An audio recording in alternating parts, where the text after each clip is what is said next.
Because during the time, that is the way the people wanted to humiliate a person, hubuan, ug stoned to death in the public. But again, if we look at Jesus, very simple. Wala siya ga uniform, pero gitawag nato siya Holy Cross, ang iyang cross. It's because of the humility of Jesus. Therefore, my dear students, what makes you a Holy Christian is not really the uniform that you are using or you are wearing. What makes you a Holy Christian is the light of Jesus on the cross. That we have to imitate Jesus. That Jesus is our model. Ang importante ang gisuutan. Ang imong uniform, gwapo kayo, pero what if ang imong lawas rotten siya? Or kuan siya kanang daghan siya og kanang mga samad-samad.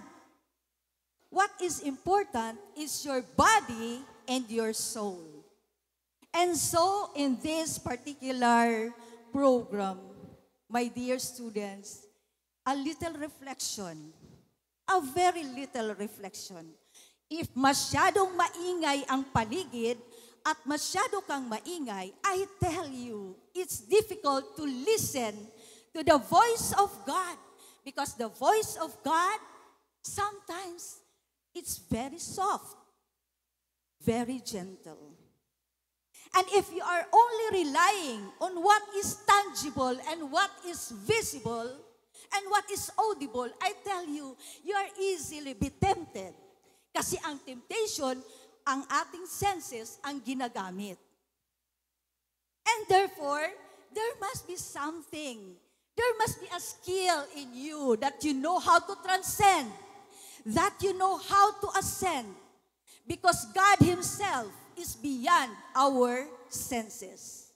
And therefore, if we wanted to be close to God, then sometimes you have to close your eyes, put off your headphones, and keep quiet. Because it is in our hearts that Jesus and the Holy Spirit is speaking. Dili na makita nato usahay. Dili na nato madungog usahay. But only in our hearts. Alright? So I want you to reflect that a holy Christian should bear a light that comes from Jesus. Not these lights, I tell you.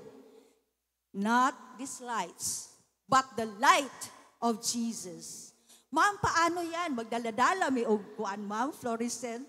No. The light of Jesus should radiate in us. The traits of Jesus, being humble, not arrogant. Okay? These visitors of ours na dili taga Holy Christians, dili Holy Christian, ug kamo nga Holy Christian, sa mata sa Ginoo pareho ratang tanan. We are all equal in the eyes of God, and we are all brothers and sisters. Okay? So, it is like carrying a candle in us. Ang pagka-Holy Christian, nagpasabot nga naatay kandila sa atong mga kamot perminti. Unsa man nga kandila, that is the light of Christ. If you have that, you are very attractive. I tell you, what makes you attractive? It's not your uniform. It is Jesus that is in you, nga nagaradiate og light.